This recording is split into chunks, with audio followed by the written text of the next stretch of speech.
Hola a tothom. En el vídeo anterior, el vídeo número 17, havíem vist com separant síl·labes, tenint en compte també els diftongs que hi pugui haver dins d'una paraula. Reprenc ara el tema per l'última part i us en poso l'esquema del que havíem fet. Els diftongs poden ser decreixents, quan tenen vocal més i-u, o creixents, quan són i-u més vocal. Recordeu que una síl·laba amb diftong té la vocal que és el nucli de la síl·laba.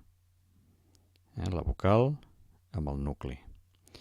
I una i o una u de menor intensitat.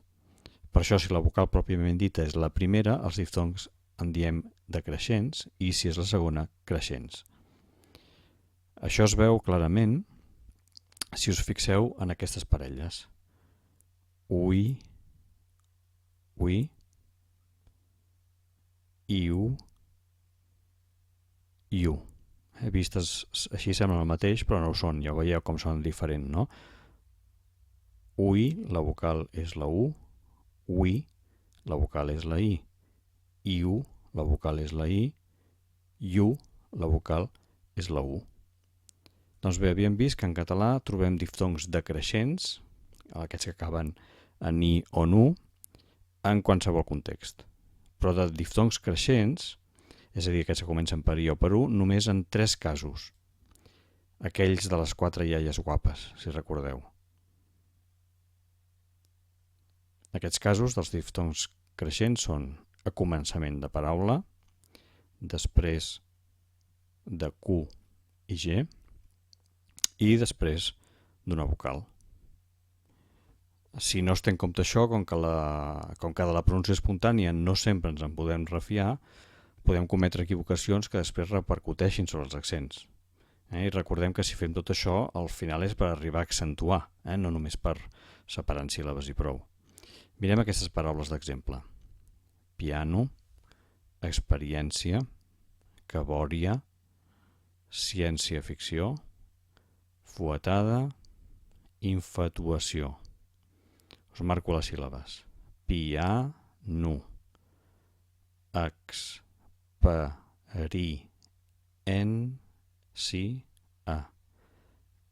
cabòria, ciència, ficció, fuetada, infatuació. Heu vist? Hem separat la i i la u de la vocal que ve després perquè ni són en posició inicial, ni després de vocal, ni després de QG. Fixeu-vos que si ens haguéssim de refiar de la pronúncia espontània per decidir si hi ha diftong o no, ens acabaríem barallant. Per tant, aprenguem-nos la regla, apliquem-la sense pensar i així no ens barallem. Només cal afegir ara que quan dues vocals no formen diftong, com en aquests casos que hem posat aquí, es diu que formen un hiat. Per exemple, la i la o de ficció. Una altra cosa, no us heu preguntat mai per què en català escrivim aquestes paraules amb Q? Quadre, 4, 50? Doncs esclar, perquè si no, amb una C, la U i la A no formarien diftong i es llegirien com a síl·labes separades i no quadre, 4, 50.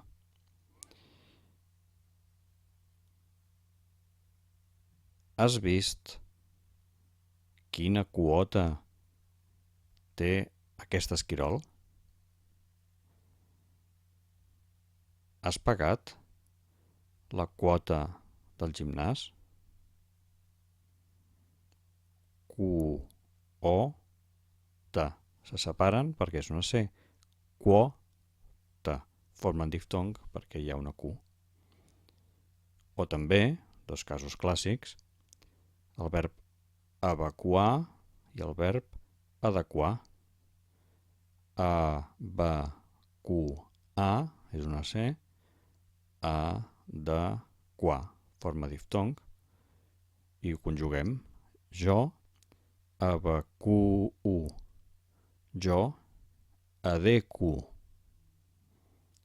Qua, cu, qua, cu. A partir de l'escriptura, doncs, podem separar en síl·labes independentment que nosaltres en pronunciar les paraules percebem o no el diftong.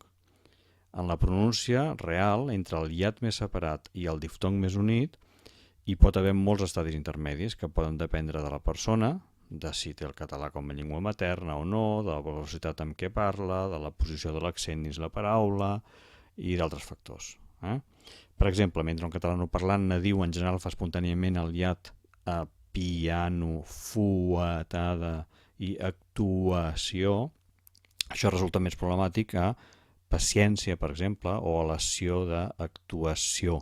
Per això dic que en això cal conèixer la teoria i fer atenció simplement a la forma escrita. Si coneixem els diftongs, doncs, podem separar bé en síl·labes. I aquesta és, per tant, com deia al vídeo anterior, la primera habilitat que cal posseir per accentuar bé. Al vídeo següent veurem la segona habilitat necessària. Però abans d'acabar aquest, vull fer 2 apunts més sobre la dièresi i els dígrafs. La dièresi. Què passa amb la dièresi? Quan tractem la dièresi, que són aquests 2 puntets que posem a vegades sobre la i i la u, ja veurem que una de les seves funcions és la de trencar un diftong que altrament s'hi produiria. Per tant, a l'hora de separar en síl·labes, si veiem una dièresi d'aquest tipus, no hi ha dubte que cal separar les vocals contigües, sigui quina sigui la nostra pronunciació espontània. Per exemple, tenim la paraula ruïnós, o bé rabiüt, que veieu, porta la primera dièresi la u, la segona, la primera la i, la segona la u, agraïa, amb dièresi la i. Com ho separem? Doncs la dièresi ens indica que hem de separar la vocal anterior de la i, ruïnós, la u de la i, rabiüt, i la i de la agraïa.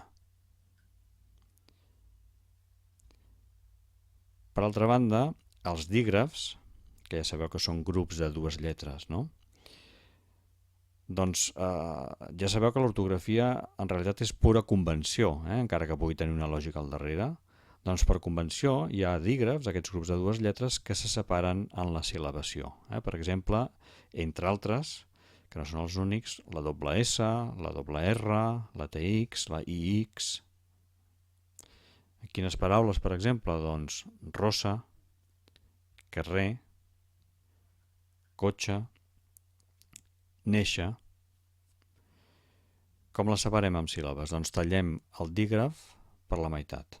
Rossa, carrer, cotxe, néixer. Veieu? Tallem per la meitat.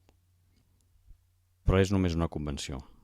Fixeu-vos que les paraules es pronuncien amb les consonants a la segona síl·laba. Rossa, carrer, cotxe, néixer. El que ens interessa és el nombre de síl·labes i la vocal que n'és el nucli. Doncs això és tot per ara. Ja hem vist com separar i ara podeu agafar un llibre que ensenya ortografia catalana i us poseu a fer exercicis per separar en síl·labes. En el proper vídeo, el vídeo 19, veurem la segona habilitat que cal tenir per arribar a accentuar bé, que és la d'identificar dins d'una paraula la síl·laba tònica. Doncs com sempre us demano que cliqueu a m'agrada si us ha estat útil el vídeo i que si no ho heu fet abans doncs us subscrigueu a aquest canal i així se us avisarà quan pugi un nou vídeo. I per qualsevol comentari o dubte entreu a la meva pàgina, m'hi podeu deixar un comentari o directament m'escriviu un correu. D'acord, doncs? Fins a la propera. Adéu-siau.